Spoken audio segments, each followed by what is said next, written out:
on n'avait pas le droit de dépasser de 10 mètres la maison.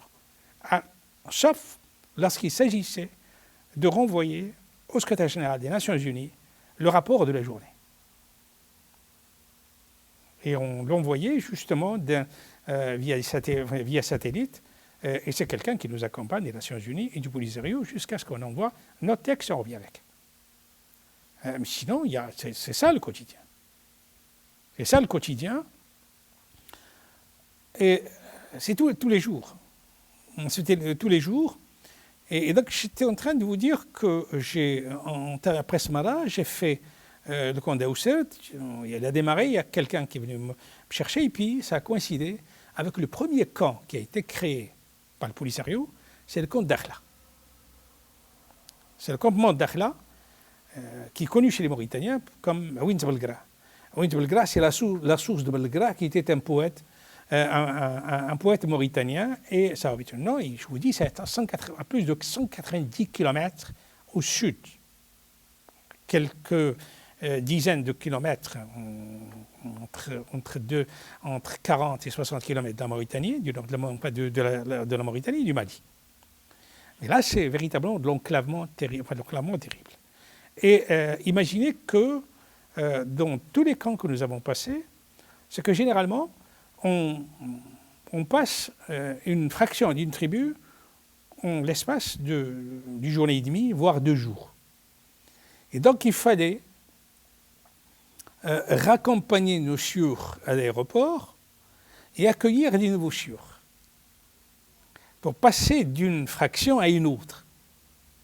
Et ceci tout le temps, 2 fois par semaine. Donc c'est 70 km, donc c'est 60, ça va.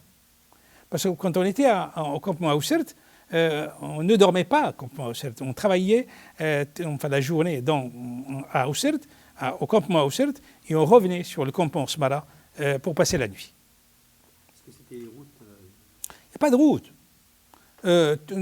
La seule route goudronnée, c'était les 70 km entre Smara, le campement Smara, et Tindouf. Vous allez vers eux, ils vous fouillent. Avec le représentant, oui. Le représentant, c'est-à-dire les observateurs du Polisario, oui, on discutait. On avait beaucoup de choses desquelles on pouvait parler. Par exemple, avec Omar Mosson, on parlait de la fac de Rabat. Avec d'autres, on parlait de leurs cousins, enfin de leurs cousins et de beaucoup de choses. C'est-à-dire, il y a bien des choses. Chacun à partir de sa posture. À la limite, moi, ça allait très bien. Et parfois, il y a quelqu'un d'origine sahraoui. Alors là, c'est le dépit. C'est le fait d'en vouloir. Ça frise la dispute très souvent, aussi bien lorsqu'on travaille chez nous que lorsqu'on travaille de l'autre côté. J'ai eu le bonheur de travailler aussi sur tous les centres d'identification de notre côté, depuis Smara jusqu'à Dakhla. Je parle des villes, je ne parle pas des campements. Mais de l'autre côté, justement, j'ai lancé le campement avec des collègues, le campement de Dakhla, ça c'était quelque chose de terrible. Quelque chose de terrible parce que d'abord, c'est 194 km de Hamada. Et c'est là où j'ai compris que dans le rapport du census 74, dans le rapport, un rapport qui avait été fait par, le nom m'échappe, je le retrouverai, il y avait une allusion à Dhar al-Qamar, traduction littérale, le dos de la lune. Et ceci avait été une réflexion d'un Sahraoui, quand il a vu le Hamada, c'est lunaire. Hein. C'est lunaire, c'est de la roche noire du fait de l'ensoleillement, mais c'est le désert absolu. Le désert absolu, nous étions étonnés de faire cette route par jeep, parce qu'il y a ce qu'on appelle en hassani Rangrang. Alors Rangrang, c'est une route striée, piste, mais une route striée du fait des vents, des vents et ça vous donne pratiquement comme des dents de scie. Et pour rouler, il faudrait qu'il dépasse les 80 km/h pour ne pas ressentir les secousses.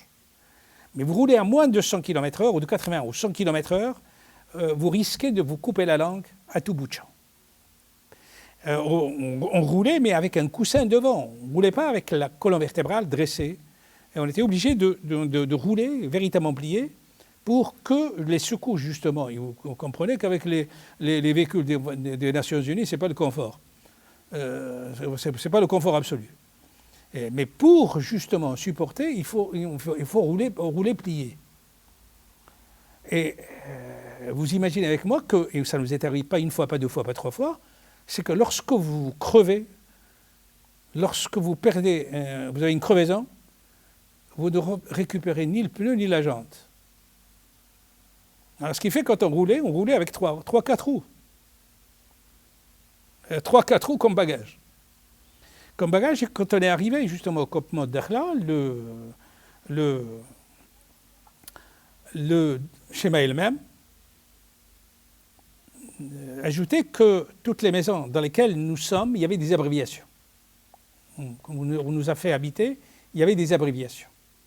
Ces abréviations sont les abréviations de noms de soldats marocains, emprisonnés dans les camps Tindouf, et c'est eux qui ont construit. C'est eux qui ont construit les maisons. Alors, dans les camps d'Dakhla, il y avait une construction à l'entrée justement de ce campement. On ne savait pas ce que c'était. C'est le soir où on a très vite compris ce que c'était. C'était une prison. On avait placé pratiquement les soldats marocains. Et je n'oublierai jamais cela. Parce qu'à chaque fois que je me rappelle cela, je suis happé par l'émotion. Parce que tous les soirs que le bon Dieu fait, nos soldats chantaient l'hymne national. Vous comprenez avec moi que lorsque vous êtes là par vos propres moyens, vous êtes là parce que vous le voulez, il y a des gens qui sont retenus contre leur volonté et qui n'ont jamais oublié l'hymne national et qui n'ont jamais oublié qui ils étaient. Et c'est peut-être cela qui les a aidés à soutenir. Donc c'est eux qui construisaient les maisons dans lesquelles nous avions, ou les locaux dans lesquels nous avions travaillé, mais aussi on nous a fait bien.